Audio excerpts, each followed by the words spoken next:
From the heart of Houston, it's fun, it's engaging, it's Chattin' with Chelsea. She's daytime's new bestie. Here's your host, Chelsea Edwards. Come back to me.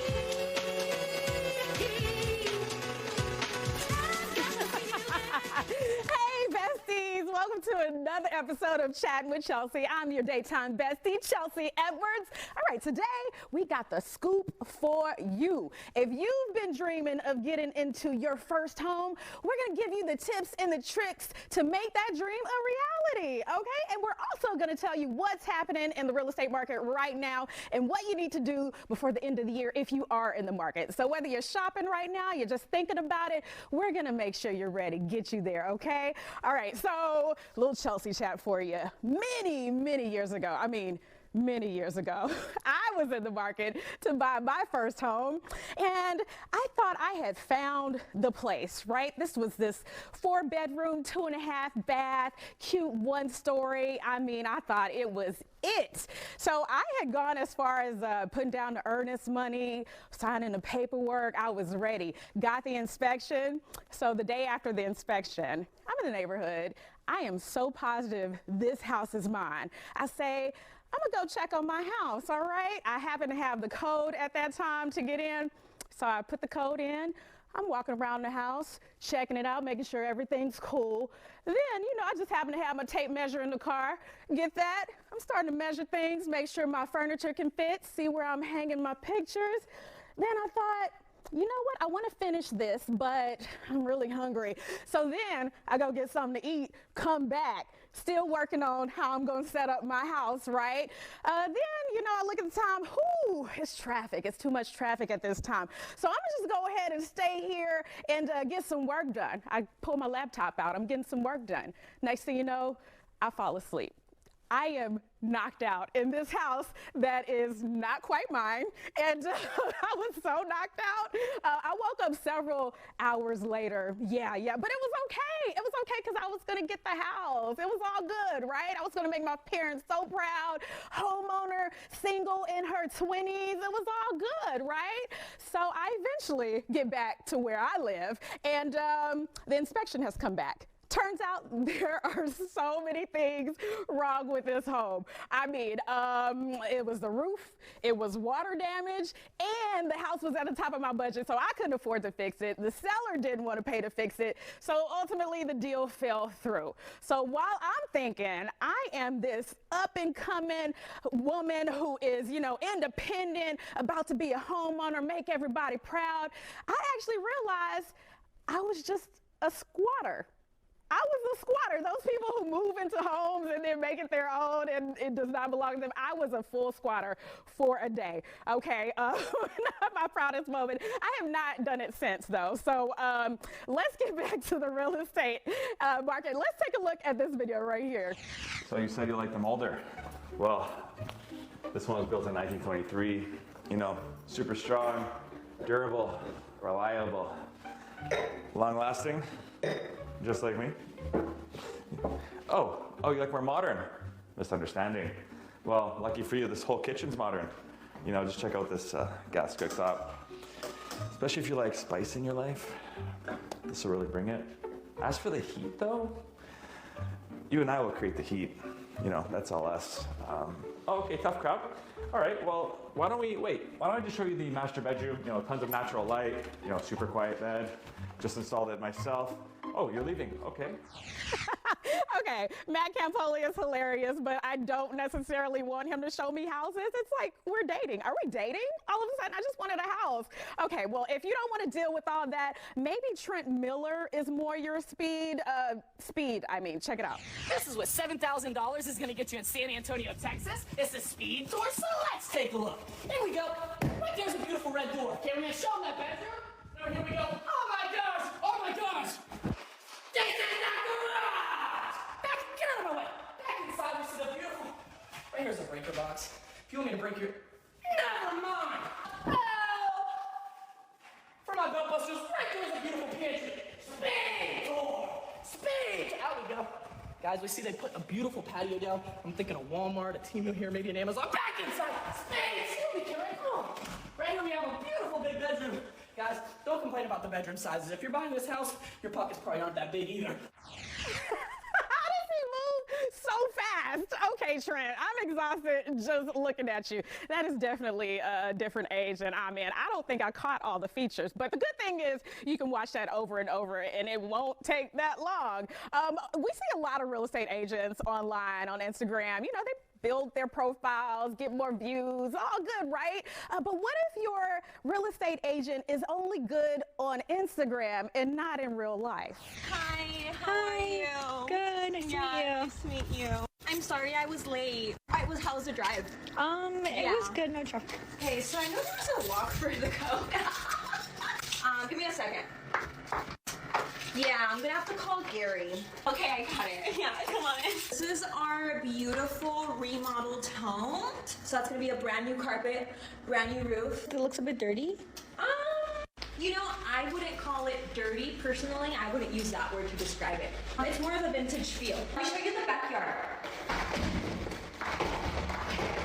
I like it, but what is it going for? So this one is going for approximately 1.1 million. Yeah. Oh, yeah, that's a little bit out of my budget. Oh, okay. Yeah. So you're not going to be able to take a picture with this sign. The trademark, yeah. I'm pretty sure that carpet was dirty. We definitely need to get that replaced, Sarah. All right, guys, we are going to get you into that home. Maybe you're looking for your first or your next one. We got all the tips and tricks for you coming up in this show right after this commercial break. Come back to me. I've got the feeling. Come back to me. Welcome back. All right, we've got Jay Bradley of Prestige Realty Group here. You're a real estate broker. What did you think about those real estate videos before I the break? am going to stretch, and I'm going to try to do the guy's speed tour. I'm going to do it, and I'm going to do it on a 2,000 square foot house. I think he cheated by doing 1,500 square feet. Wow. I may pull a hammy, but I'm going to get in there. All right. Well, you know, speaking of, my question for you: why are real estate people so attractive and in shape? Is that a thing with you guys? If we're doing houses tours like that, we have to be. But I think you know, you're looking at houses, and you want to have somebody nice with you that you want to tour homes with. So it is a thing. I'm noticing the pattern. That's all. Is that the same thing with TV show hosts? Well, I don't know about all of that. You've been on Sweetie Pies. You've been on Ready to Love reality show. So do you get hit on a lot? Wow. I mean, just fair question. You know, it's Houston, Texas, so there's a lot of amazing people that are here that are eligible and single. You might show a house, but they're trying to show you something? I've had that happen, and Okay. yes, that right. has happened, but that's not the norm. Okay, all right. We have a filtration process in our office. Okay, all right. So let's get into what you do. What is the difference between a real estate broker and a real estate agent? So when you first get your license, you have to go to the state of Texas, you get your license, or any state that you're in, and get your real estate agent. You become a real estate agent once you pass your first test. Okay. You have another, it's like 1,000 hours of criteria as far as education, and then I believe it's like 4 years of actually doing, and then so many transactions, and then you can apply to get your real estate brokers and take another exam, and then you can become a real estate broker. And so every company that you see has a licensed broker that represents all the agents that are underneath them. All right. Okay, so we are, you know, this time of year, a lot of people have a lot of things on their list already, but you say they maybe should add some things if they are in the market to buy a home? In the 2 decades that I've been doing this is my favorite time for people to buy a house. Oh, really? Absolutely, Okay. absolutely. While everybody else is cooking Thanksgiving dinner and shopping for Christmas gifts, the builders and a lot of the inventory has huge discounts on it, and you can take advantage of it if you buy right. Okay, so we're talking about if you're getting a brand new build. Even so, most buyers, unless you have to buy, you're not buying during Christmas season. Who wants to redecorate their Christmas tree and move it to a different location and do all that stuff and take the deer out of the yard and do all that? No, you wait until the new year.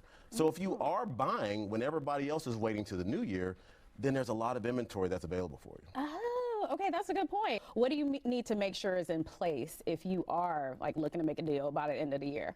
Well, so it's all about relationships. So if you are looking at a builder, then there's certain builders that have different year ends. Some builders have their year end at December 1 or November 30th, and some have it at the actual calendar year end of the year, which is December 31st. And so it depends on which builder you're looking for, it depends on which time. And then also you really want to make sure that they have inventory. So it's like the car dealership lot, right? So if there's 30,000 cars available in all of GM and there's 500 of them at your local dealership, will they discount those to sell them before the end of the year? Yes. If they've only got one, they're not discounting. Yeah, if they got 500, Okay. you can get a deal. Okay, good. I like the sound of that. All right, so if people are saying, ooh, I am not ready, I am not going to make that deadline no matter what they have, what do you say they need to do to prepare for next year? Because just looking at what might happen, it seems like, you know, prices might be on the rise for 2025. Yeah, everything that we're seeing sees that pricing is on the rise for 2025. We've got new administration coming in, different consumer confidence, all the above, and at the end of the day, the market is showing that it's going to shift upwards, right? If interest rates come down just a little bit, there's a lot of people that are going to get back into the market, and then it's going to make prices go up higher. So at the end of the day, what can we do to kind of get ready for that? Make sure that your credit is good. Make sure that you've got your mortgage ready. So if you call your mortgage lender, call your bank, get everything in line now so that when you find the perfect home, even if it's not by the end of the year, that come January, come February, before the summer market, that you can be in a great position. Because once the house price goes up, what if you bought a brand new $300,000 house now? Yeah. And then the market shifts and it goes up. Well, then by summertime, it might be worth $330, it might be worth $320, it might be worth $350, it might be worth $315. Either way, you're going to have an equity position already in less than 6 months. What's a good credit score for getting a home? It just depends. So if you're going FHA, you can get away with a 580, somewhere around that price point, about the credit score. And then if you're doing conventional, at least a 620, the better your credit score, the better the rate's going to be, and the better the opportunities are going to be for you to buy. Okay, that's some good news. I thought I needed an 800 before I started shopping around. No, it's nice if you get the creme de la creme of rates at an 800. But if you're at a 580, if you're at a 620, there's small changes that you can do when you get with a good mortgage professional, when you get with a great realtor, when you get with a great builder. We can help you do some certain tweaks. Literally, maybe a couple tweaks might give you a couple 20 or 30 points to get you in a better mortgage rate. Initially, if you are looking for a good team, where do you start? Start with your realtor. We're going to have people in place, so I'm going to know the builders and have those relationships. We're going to know great mortgage people. I always tell people start with their bank. If you have a banking relationship, it's kind of like with you get your car insurance, right? If you've got your renters and you've got your car insurance and you've got another insurance, then you'll kind of get a group policy or a combo deal. And so if you're going to the same lender and they've got your bank accounts, they've got your savings account, it's super easy for them to just pull your bank statements and kind of see everything from there. Okay, and how do we get a good realtor though? You know what? You need to shop for a good realtor. It matters the experience. It matters. We have something called geographical competence, which means that maybe I'm a realtor in Houston, but you're buying an Humble. Well, maybe I've never sold an Humble. Am I really going to have the great relationships with certain builders out there and know the market out there so that way I can give you the best options for your buy? You're getting us started with some great tips. We got plenty more coming after this break to get you in that home. All right, we'll be right back.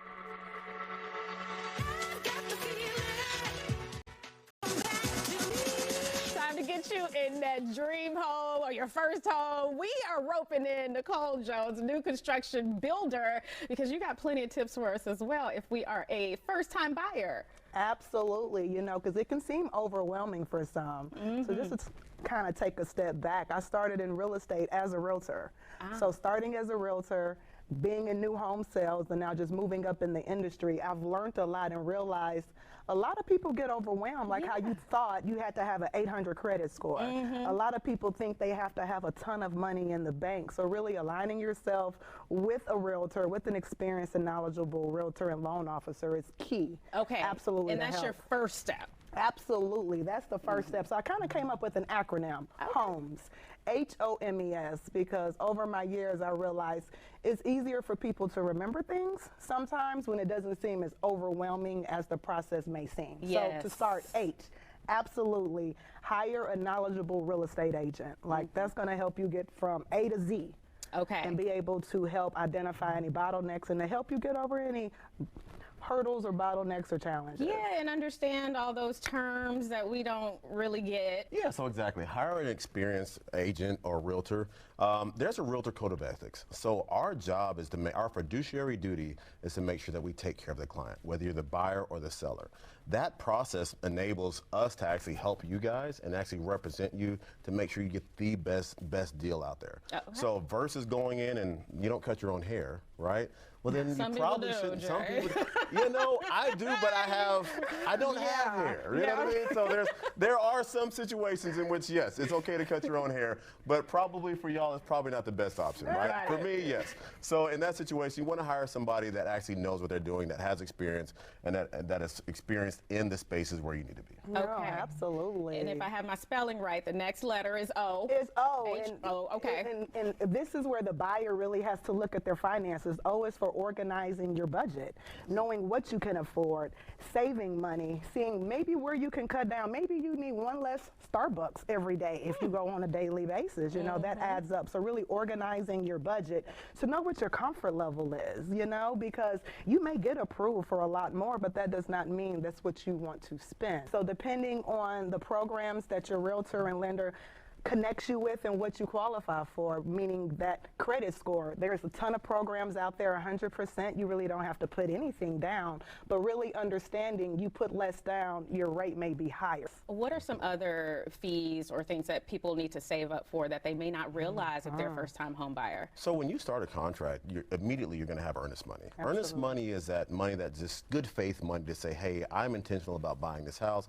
It's not just my words. I'm going to put some money behind it, and it's going to be roughly around 1%. It can be 2%, depends on the builder, depends on the deal. So if you're buying a $300,000 house, then it's going to be $3,000. You're also going to need to get an inspection. I recommend everybody get an inspection. Hire your own independent inspector that's going to go through their fiduciary duty, once again, is to represent you. So they're going to go find every little thing about that house that doesn't work, and then they're going to notate it, and that way you can give it to the builder or the salesperson and figure out how to get those things remedied. And then you've also got, you know, your survey and appraisal, smaller fees, but you're probably going to be at least a good $5,000 on that situation as far as just up front to have available to make sure that you can get all the way to closing, and then you have your closing costs. Okay, Absolutely. good to know. And that is key because a lot of home buyers don't understand you have both a down payment and closing costs. They think it's kind of all one. So being able to identify exactly, you have two different buckets that you have to prepare for, or you can just get with a builder or your realtor could negotiate and help you with some closing costs, but we'll get there down the process. We'll take all the help we can get. All right,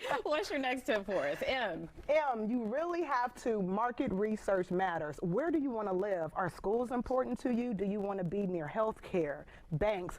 You need to identify where you want to live and really do your market research where in the area is best for you and your family or your growing family.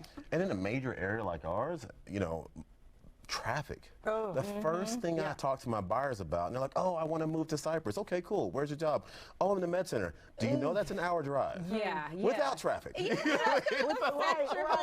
of life. What's that old saying? Like, Houston is 2 hours away from Houston? Yeah. You know, like for real. So people don't realize that when we move into this market, that's a major part. Like what time you're going to work. If you're coming in at 8 o'clock every morning, understand that you're going to be with the rest of the people that are driving to work from 6:30 to 8 o'clock. That's going to be your morning. And then at night, when you get off at 5, from 5 to 6:30, you're going to be doing that. So that's 3 hours a day times 5. That's 15 hours a week that you're just on the road. Put that for the whole year, and you might want to make a different decision. Yeah, I'm not doing that. Okay, so after we do our research, what else do we Then need you need to evaluate incentives. So this is where it's kind of just that partnership with your realtor comes into place because they're going to get the heads up of what we're offering, what we will do, where our leverage is, because as a buyer, this is what you really want right now. Okay. So really being able to identify those incentives we can give you, which cuts down on your cash to close for closing. So incentives can be like upgrades and things like that? Absolutely. So right now you're definitely going to get the move-in ready packages so you don't have to worry about all the appliances or if you want the blinds or the garage door openers. But on top of that, what we're seeing more and more with the way pricing is going up, many buyers want those interest rates and their closing costs. Can I add to your E? Absolutely. Your E equals another E. Your E equals equity. Yes. Right? So that's the beautiful part about buying a house is because the house that you buy this year for $300,000 is going to be worth next year more, whether it's $330 or $350 or whatever the case is. And so what you negotiate now, you make money on the buy. Okay. right? And so if you've got more incentives going in on the front end, then you'll have those available when you decide 3 years, 5 years, you found the love of your life, or if you want to move closer to work or whatever the case may be, you want to create an equity position by buying it right up front. Okay, for people who aren't familiar with equity, what does that mean? So equity means that when I buy something, whether it's a piece of bread or whether it's a car or whether it's a house, I buy it now and it's worth something more later. Okay, all right. Let's get to your last tip. Last step. So after you've identified the builder that may work for you, then you have to spot the differences, okay? Not all builders are alike. They don't provide the same. They don't cover you the same. Speaking of the warranty, industry standard is normally 10 years structural warranty, meaning your foundation, roof structure. A lot of builders are decreasing that. So really being able to identify what builder do you want to purchase a home from. That is key. All right. Well, we appreciate y'all getting us started with those key tips there. All right. We'll be back with our final thoughts right after this.